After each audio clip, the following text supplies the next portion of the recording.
Look at me. Yeah. Worse. Betty Boop. But you know what? It's 20 years old, Nikita. It's allowed to be this colour. This was probably the biggest surprise.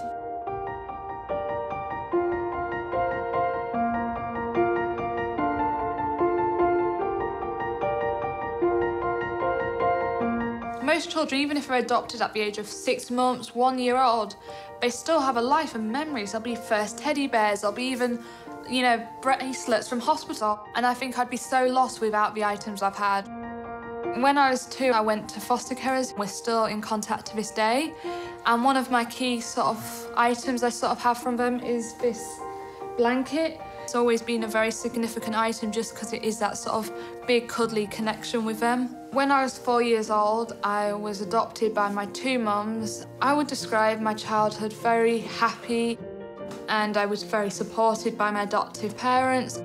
They've also, I think, have that side of actually, well, we did sign up for adoption, and actually, we were never just adopting Tegan, we were adopting, you know, her history and her family. As I grew up, I think it just grew more and more of like, so why haven't I met this person or had anything to do with him as such? I was like, I don't care if contact doesn't work out, I just need to know this information. It was a phone call, wasn't it, when I first heard your voice? And yeah, it was amazing. It was like the sweetest thing you could hear, I suppose. It was like music to my ears. It was a dream come true. We sort of found out we're both big gamers. Yeah. I'm not great at fighting zombie scenes, so Dad does sort of dad mode, where he rushes in and goes, leave Tian alone, you know. And I think it does help us really bond. You said you had a sonogram. It's almost very precious in that sense of, that was like the first time you met me as such. It is. I carried that around for many years until I was able to return it to you. Yeah. Yeah, so it's been very special, very special. So I was adopted at 6 weeks old by my mum and my dad, and I grew up with 2 siblings who are my mum and dad's birth children. And she was a little sweetheart when she joined the family.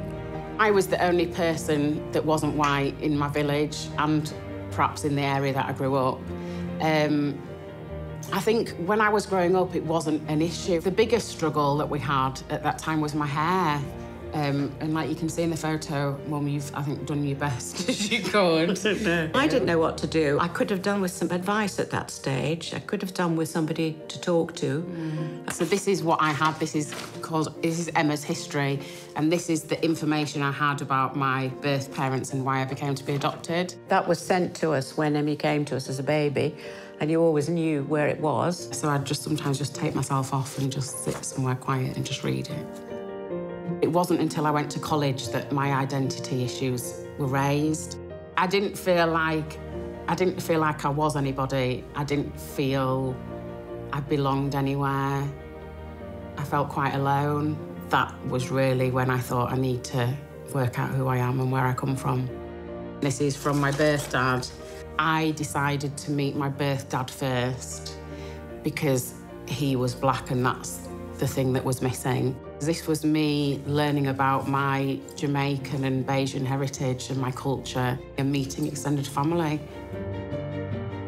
We've always known we're adopted. We used to get letters from our birth parents. My mum would bring out the letters and she would read them out to us and we'd sit and listen to them.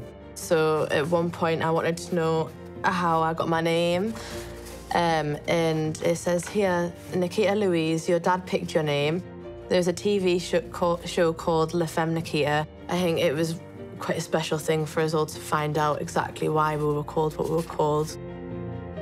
The item that I have that's probably the best to describe my childhood is Callum. He's a stuffed dog that I got when I was a baby. It's sort of been with me my whole life, and I still sleep with him almost every night. It doesn't stink. Yes. No, it doesn't. It's amazing. It makes me feel safe. Yeah, so we are ridiculously close to each other, and you're always there to look after us. Mm-hmm. But then I'm always there to pick you up when you struggle. Yep. I'm gonna cry. I know, me too. I am adopted, but it doesn't define who I am.